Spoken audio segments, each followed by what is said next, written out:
Welcome to Simplify Your Retirement with certified financial planner Stephen Stricklin from Wise Wealth LLC. In this podcast, we help individuals and couples plan for a peaceful and enjoyable retirement. Join us on this journey where we explore the importance of simplifying the retirement planning process, as Stephen, with his years of experience and expertise in retirement income planning, along with guest experts, will help you achieve first wisdom, then wealth. And don't forget to check out the Simplify Your Retirement online course and other great resources at simplifyyourretirement.com. Now, on to the show.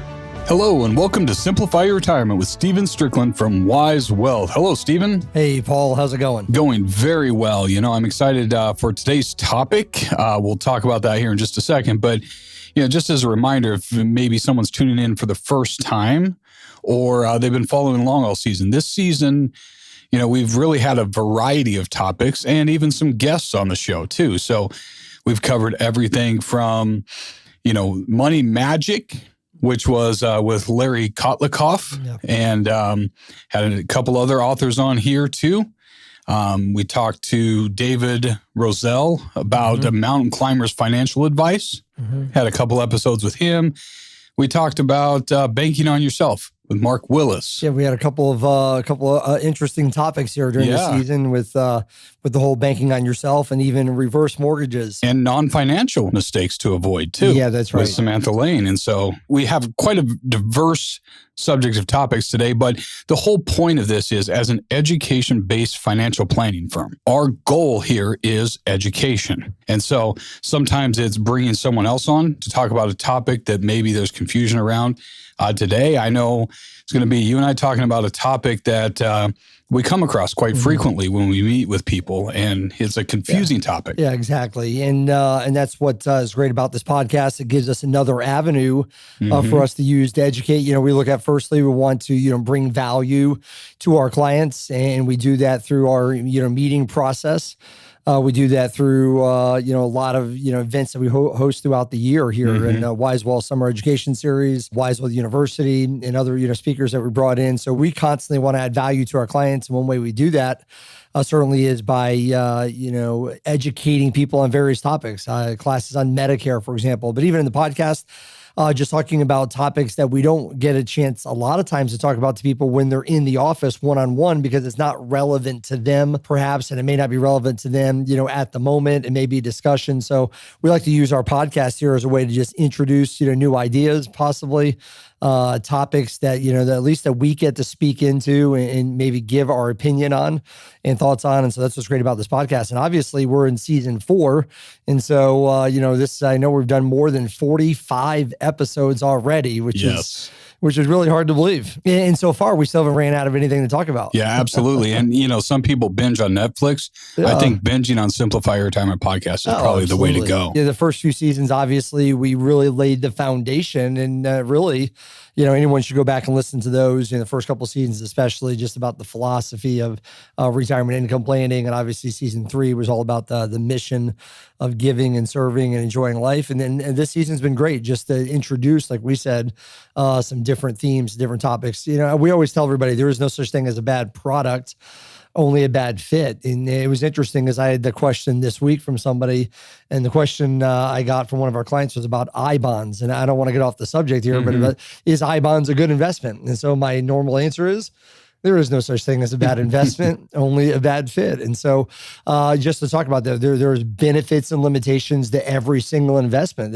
Nothing is wrong and nothing is right. It depends on whether or not it makes sense for you based on your risk tolerance, time frame goals, and all those kinds of things. Exactly. And so that reminds me too, you know, for all of our listeners, we are going to, here at the end of the season, have a frequently asked questions, so to speak, a question and answer session. And so if someone listening to this has a question that they would like an answer to, certainly email it to us at info@simplifyyourretirement.com. That's info@simplifyyourretirement.com.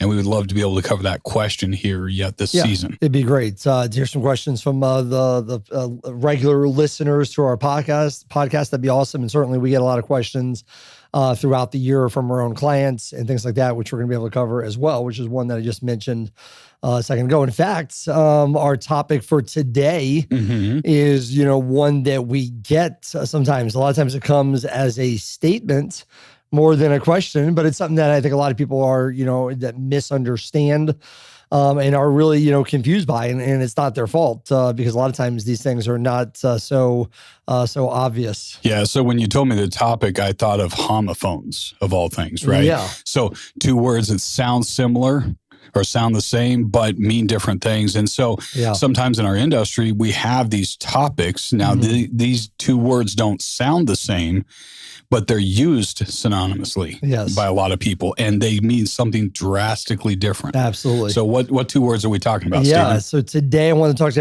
everybody in the show about the difference between fees and cost. Fees and cost. Fees and cost. That's right. The myths and misconceptions of fees and costs when it comes to investing. And I think this is something that a lot of people, like I mentioned a second ago, are confused by. They really don't understand a lot of times the difference between the two. They know intrinsically that, there's got to be a cost associated with free investing and so forth. And so I want to address a few of those things today. Before we get into that, there's the old statement, there is no such thing as a free lunch. Okay. And in reality, that is true. There really is nothing that's free. All investments have a cost, and sometimes it's a monetary cost. Sometimes it's a cost of time, potentially, and things like that. But every single investment does have a cost, whether or not something is worth the price that you're going to pay. Whether that's a cost or a fee, whether or not something is worth the price is based on the value received for it. So it doesn't mean that just because investments involve fees or that investments involve cost mean that either one of those are wrong. Yeah, absolutely. Value determines worthiness. And that's really one of the key principles. Value determines worthiness. Is the price that you're paying worth the value that you're receiving? And that's a great question for anybody to ask when it comes to investment management. But a lot of times people don't know what they're paying. And so that's really a big problem in the industry. And that is there's not a lot of transparency around what costs are associated with investing and what fees people might be paying. And certainly from our perspective, at Wise Wealth, our clients, we try to make that explicitly and very clear.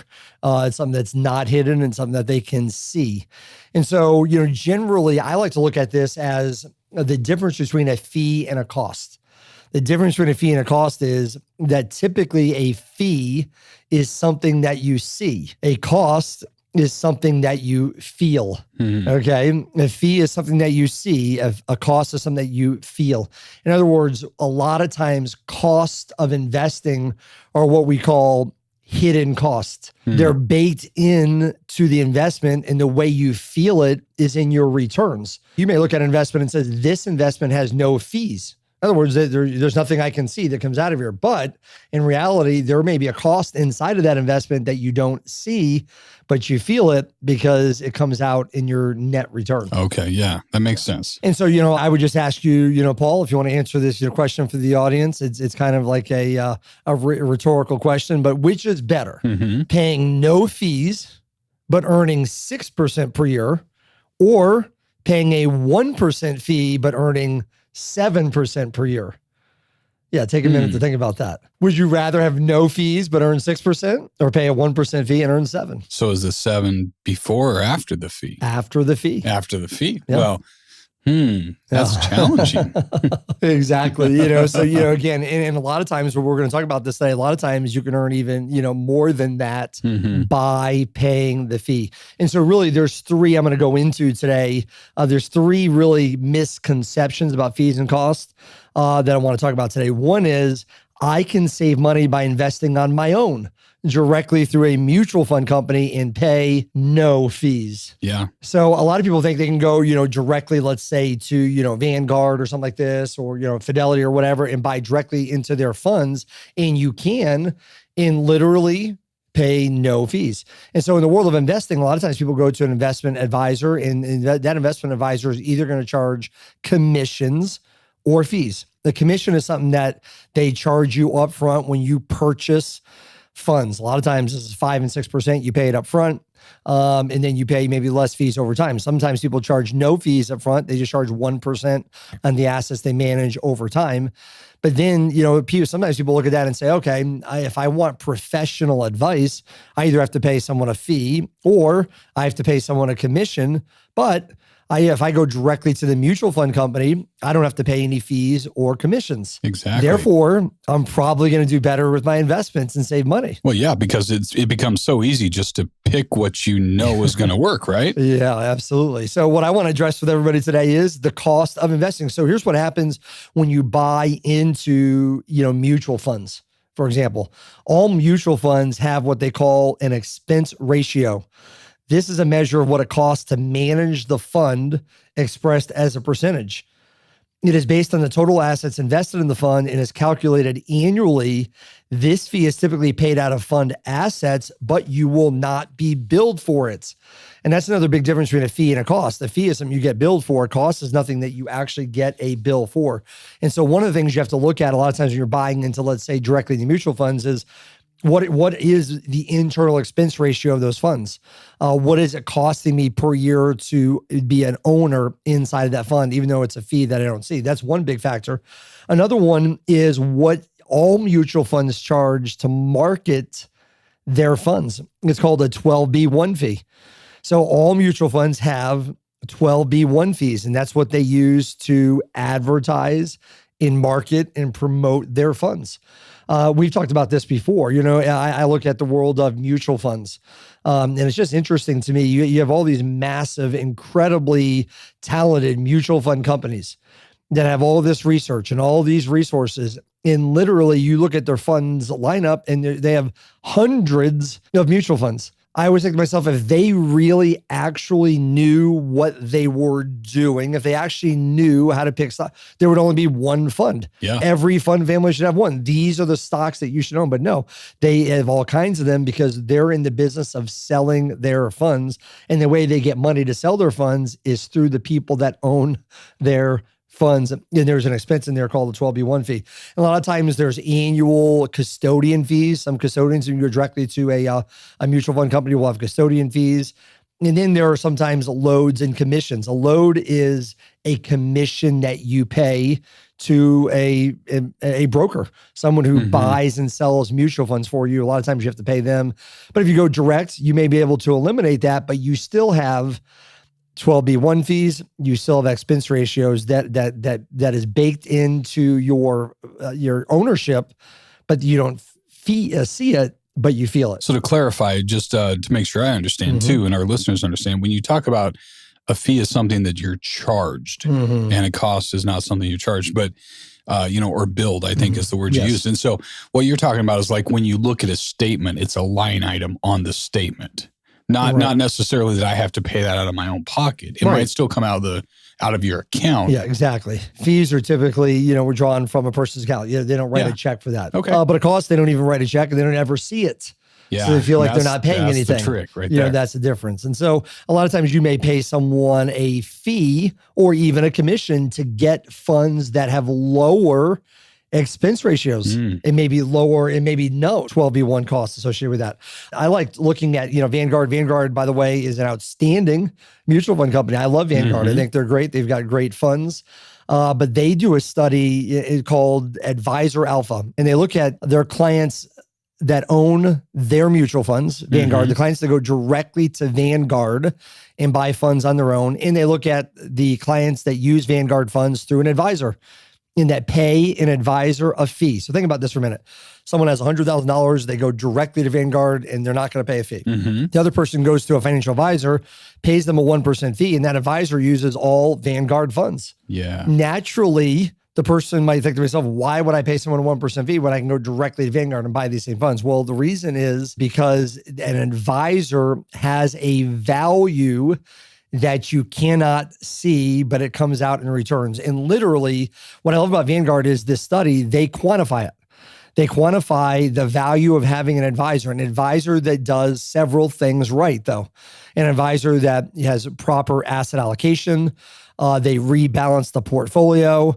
They're using a diversified portfolio. And most importantly, They protect the investor from emotional investing, behavioral coaching, being disciplined, maintaining your allocations, maintaining your approach, regardless of market conditions. So literally, Vanguard does a study and they say when they look at all the various factors of the clients that go directly through them versus the clients that use an advisor, they say that the potential value added of using an advisor is about 3% per year. And what I love about the study is that Vanguard has no vested interest. You don't have to use an advisor to go to Vanguard, but what they're saying is the people who save the 1% fee get about 3% less per year in returns. How is that possible? Yeah, that is amazing. And the reason that's possible is because most people they tend to be emotional with their investing. They tend to buy and sell. They tend to get in, they get out. They overweight, they underweight. And I'm going to come to another point about that later on. But the point here is that don't just assume that you can go directly to a mutual fund company, avoid paying a fee, let's say to an advisor, and therefore you're gonna be ahead by 1% per year. The actual studies, the actual results say you're actually worse off by literally 3% per year by saving the 1% per year fee. So that's number one. So that first misconception is that I can go directly to the mutual fund company and pay quote unquote no fees. Yeah, that's interesting. So you're taking a report that looks at the data and strips the emotion out of it. And it says when you have an advisor that helps look at the data, the investing the right way and strips the emotion out of it, it's worth on average 3% more, even though you're paying a fee. Even though you're paying a fee. And when you look at the actual numbers, and they literally quantify each category. So behavioral coaching is 1.5% of that 3% fee. Wow. Yeah. So just by that alone, just by having an advisor that you can talk to, that can give you advice, that can really encourage you to stay disciplined. And I feel like that's a large part of our job, the value you receive, right? So in other words, when we put together a plan for our clients, we say, look, this is the amount of money that you can afford to have at risk. This is the amount of money you cannot afford to have at risk. So the money you can afford to have at risk, here's the allocation. We're going to rebalance the portfolio. We're going to maintain this, this structure, these allocations, these percentages, because we know how that's going to perform long term. If you don't have that person, it's going to be easy to say, well, things are different this time. It's going to be easy to go in and say, well, I'm going to move to their lower aggressive fund. And then when the market comes back, I'm going to go back to, a more, aggressive stance. And it's easy to do. And by the way, this is the reason why a lot of times people want to do it on their own, because they don't want anybody to tell them, well, no, you should stay, invest in the stock market, even when it's going down. But the reality is it's worth it if you've got a solid plan in place. If you're going to be an investor, you either got to be in or you've got to be out. You have to determine whether you're a long-term or not. That's part of investing. You can't say, well, I'm an investor, I'm a long-term investor, but as soon as the market goes down 10%, well, do you think we should do anything different? Well, no, I don't think I should do anything different, because I'm looking at this 5 years or longer. In reality, the whole point of this whole, discussion we're having right now is that discipline is worth literally, percentages of rates of return long-term. And those are facts. This is a quantifiable analysis done by Vanguard. And that's it. And it's because, as we know, everyone is listening to someone. So the question is, who are you listening to? Yep, that's right. And so they say investor behavior is worth 1.5%, maybe asset allocation is worth another, 40 basis. So all these things add up. And so that the other problem with sometimes when people build investment portfolios on their own is, they tend to leave out certain asset classes. They tend to overweight and underweight. They still tend to try to time the market. There's all these things that go into it that hinder your performance just because you didn't want to pay a fee. So it all matters. The rebalancing of the portfolio matters. Proper asset allocation, proper diversification, low correlation, all these things we've talked about in previous, podcasts, but it comes out in return. So number one is I can save money by investing on my own directly through a mutual fund company and pay no fees, air quotes. And number two is I can save money by keeping my money in the 401k where there are no fees. Oh yeah, no fees. Oh yeah, air quotes. The 401k has no fees. Yeah. There was a report recently, this is an Investopedia, the premier, informational resource for, investments and financial terms.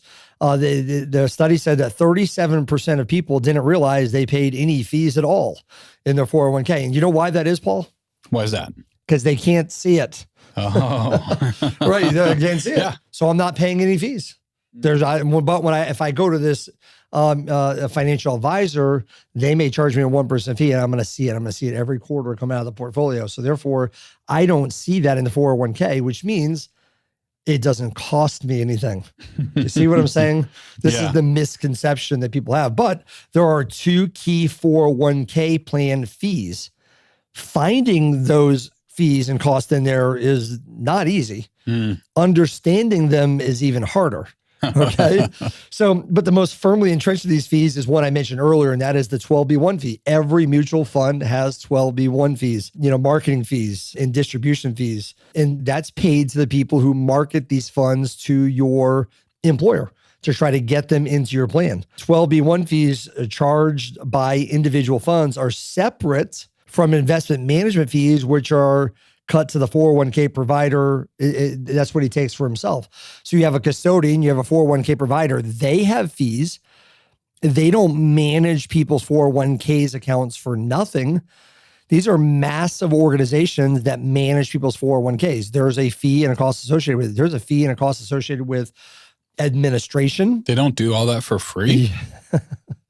There's a cost for administration. There's a cost for implementation. There's a cost for accounting. There is a cost for the funds themselves. So there are some costs inside of 401ks that people don't typically see, but they do feel. And 401k plan fees can vary greatly depending on the size of the employer's 401k plan and the number of participants in the plan provider. For example, one study found that large plans that have more than $100 million in assets almost uniformly have fees below 1%. But small plans are a different story. Average fees for small plans with under $100 million in assets were between 1.5% and 2% per year in fees. And a lot of plans with less than $50 million in assets were paying more than 2% a year in fees. But nobody would know that. 37% of people think they pay no fees. Okay. But inside of your 401k, you just have to understand there is a fee. What can you do about it? There's really not much you can do about it. The main thing you can do is inside your 401k is try to find the funds that have very low expense ratios. There's always going to be a fee for doing business in a 401k. You may not see it. You're going to feel it, but really, I would say the one main thing a client can do, because you have to invest in the 401k to get the match, and it gives you a higher, contribution limit than a 401k can. So, for example, this year you can do $20,500 in a 401k if you're, under age 50. Or $27,000 if you're over age 50. So there's a lot of higher contribution limits in a 401k. So what do you do in there? Because you're limited to what your employer offers you. You look at the expense ratios and find funds with the lowest types of expense ratios for the asset class that you need. But then I would also talk to an advisor, and they can help you because you still need to have proper asset allocation. You need to have proper diversification, and you still need to be disciplined. And the reason why a lot of times people underperform in their 401ks is because they are not getting professional advice. They don't have an investor behavior coach telling them, hey, do not go to cash. You should not be in the money market account when you're 40 years old, and those kinds of things, and making sure your investments match your risk tolerance, objectives, and goals, even inside the 401k. And, so when we talk about the 401ks and the statements, obviously, like you talked about before, there is no such thing as a bad product. So they're fantastic products. Yeah. They're great options that people have, but there are limits to it. You just have to understand how it works, because sometimes, especially, not only that, you can't see that you're doing something wrong. Right. Because not only do they not report all the costs that you're paying, but they also sometimes have a weird calculation of how the returns are reported. Yeah. And so when you're putting money in, you might be not invested the right way, but all you're seeing are returns because you're growing your account. Yeah. Yeah, and that's good because that's another misconception out there, and it's kind of related to fees and costs, but it is something that's extremely important that we see a lot of times. So, related to the 401k, some people assume, why pay no fees? Why would I roll the money out of the 401k to an IRA? In the IRA, I'm going to pay a fee. In the 401k, I'm not paying a fee. So number one, just realize that is not true. Yeah. There are fees in the 401k. There's costs that you don't see, but you brought up a good point, and that is something that we see a lot. And that is, some people look at their 401ks and they scratch their head and think, how is the 401k, performing so well, but my IRA over here is not performing as well. And I look at it a lot of times, and we're invested in the same exact stock market. So the same exact stock market in the IRA is the same exact stock market in the 401k. The 401k cannot perform better than the IRA if they're both in the same stock, portfolio, let's say, same asset allocation. So what is the difference? The difference is, one is that most people are adding to the 401k. A lot of times people's IRAs are stagnant. They're there, they're invested. So however the market performs is how their IRA is performing. Yep. But in the 401k, something's happening every 2 weeks. You're adding money to it. You're constantly buying into it. So that's going to affect the returns. But then also, one of the things that, one of my pet peeves, and I want to get off track here because you're going to light my fire here. One of the things that bothers me about 401k performance reporting is they hardly ever tell you the performance of the funds that you're in themselves. They always tell you your personal investment performance, which always means what you started with, the value of the performance of the investments up or down, plus what you added in. So like you said, it always is skewed to look like it's outperforming everything else because they add in your additional investments. Whereas no other investment accounts, do that. You can typically find out, well, how did the actual investments perform in the 401k? They say how is your balance performed, which includes not only investments, but also what you added to it. And so people sometimes get confused and they think, well, somehow my 401k just always goes up. And ever since I bought this IRA, now I'm losing money. Well, you were losing money in the 401k too, but you didn't know it because you were adding money into it. And therefore it was balancing each other out. So that's another misconception. Yeah, you can have that, skewed perception. Yes. But then also, like I was saying, the point is you might not be invested the right way, but you're not going to know that. That's right. Because everything's a little different. And all of this really comes down to, especially when someone looks at it and they just feel like, what, I'm 59 and a half. I could roll my 401k over to an IRA, but I don't want to do that because supposedly this is free. And over here, I pay a fee. And so we just have to get that misconception out of our mind. So, so far there's two, and I need to get to the last one pretty quickly here. Number one, I can save money by investing on my own directly through a mutual fund company and pay quote unquote no fees. Yep. Number two, I can save money by keeping my money in the 401k where there are no fees. And number three, I can save money by investing online through a robo-advisor because, Paul, there are no fees. No fees, exactly. Yeah, quote unquote, there are no fees. But the real issue with all three of these approaches is ultimately, Paul, the person in the mirror.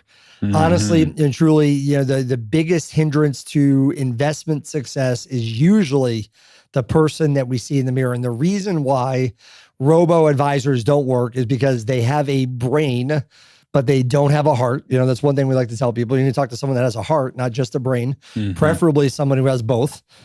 Okay. But then also the other problem with the robo-advisor is that it leaves it pretty much up to you. Okay. And even though we think we all know a lot about the way stock market work and investing, we typically don't, and we need someone else. And so what I like to refer to is a study that's done by Dalbar. Dalbar is a research firm. It's the nation's leading financial services market research firm. Since 1994, Dalbar's quantitative analysis of investor behavior, we kind of talked about this earlier where Vanguard does a study, but Dalbar does one independent of any mutual fund companies, has measured the effects of investor decisions to buy, sell, and switch into and out of mutual funds over short and long-term timeframes.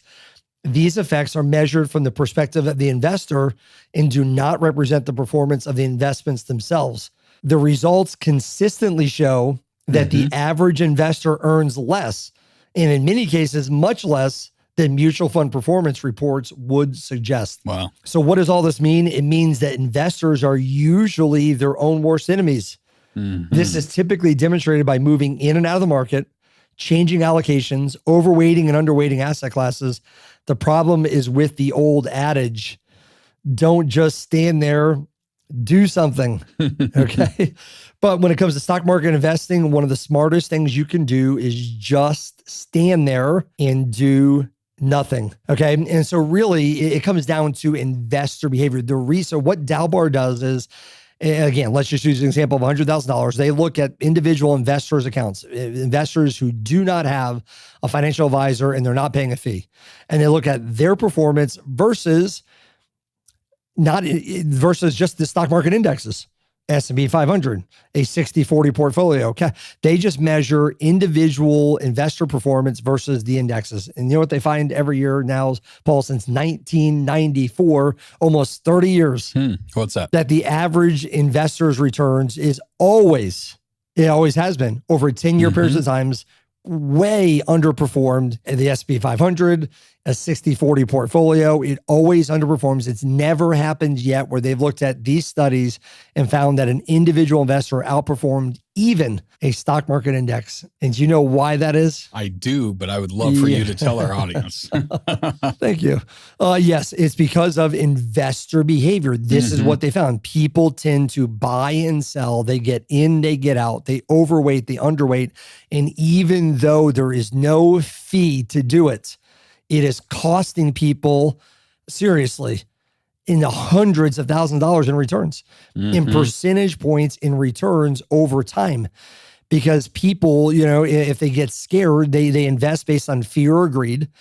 They invest based on what they, know and feel confident about, or confirmation bias, or they invest based on their fear of missing out. Someone told them they got to have this investment or they're going to miss out on the next big thing. There's all these reasons why human behavior and human emotions negatively impact investment performance. And so people a lot of times say, I'm going to go online. I'm going to be able to do this from home. I don't have to talk to an advisor. I don't have to pay anybody. I can do this. I'm going to save myself 1% per year in fees. And I just want to let everybody know that it is costing people most of the time a lot more than the 1% or maybe the 1.5% with to pay for other management fees inside there to do it on their own, because a lot of times we are our own worst enemy. And, we don't have anybody to guide us, to tell us to stay disciplined, and even just staying in the S&P 500. But it's very difficult for people to do that when the market's going down. And here's the thing, point I want to make is, and that is in the stock market, if you miss, and we've looked at these studies before, if you miss the best 5 days in the market, the best 10 days in the market in a given year, I mean, your rate of return is so far less than everybody else on an annual basis, but especially looking back over 5 years and 10-year periods of time. That's why we always tell everybody, look, you have to either be in or not in. You need to have a plan. Your plan needs to say whether or not you need the money for short-term expenses and therefore don't take risk. You need to know if this plan calls for needing income, or you need to know if this plan calls for letting your money grow. And if that's the case, you really, really, really have to have a strategy, a diversified strategy, and stay disciplined. Because if you go to cash and you overweight and you underweight and you try to time all these things and you miss out even on the best 5 days of the year, you are going to significantly feel it in the returns. Well, and so let's just drive this home for our listening audience. If we think back recent history, right? Because when it comes to stock market investing, for some reason, we all forget long-term history, right? We remember short-term stuff. But just 2 years ago, when COVID hit, what happened to the stock market in March and April of 2020? January, February, and March, literally the stock market was down around 25%. Yeah, the average investor says, I can't handle this anymore. Let's go to cash. And then they missed out. So between April and December of that year, we're talking about 45, 50. It was a massive return from that point. So you ended up the year with a incredibly positive return, but it didn't seem like it was going to be that way. It didn't feel like it was going to be that way. Everything said, well, this is unknown. We've never had this one before. A worldwide pandemic, you know what I mean? But the people that remained disciplined won. They won big time. And I will say that this time was different in the history of investing. I mean, generally speaking, most people said this time we're not going to get burned, and they stayed in, which was really cool. Yeah. Our clients are, by the way, are an exception. Our clients follow the rules. And I want to say that. So if you're a client of Wise Wealth listening to this podcast today, all of you, for the most part, tend to follow the right patterns of behavior. You stay disciplined, and mainly because you've got a plan. Everything comes down to that. Yes. As we know, it's really the people that don't have a plan are not getting advice because they don't want to pay a fee. Exactly. So don't fall for the misconception that you pay no fees. There's always a cost, but get value for the fee that you're paying.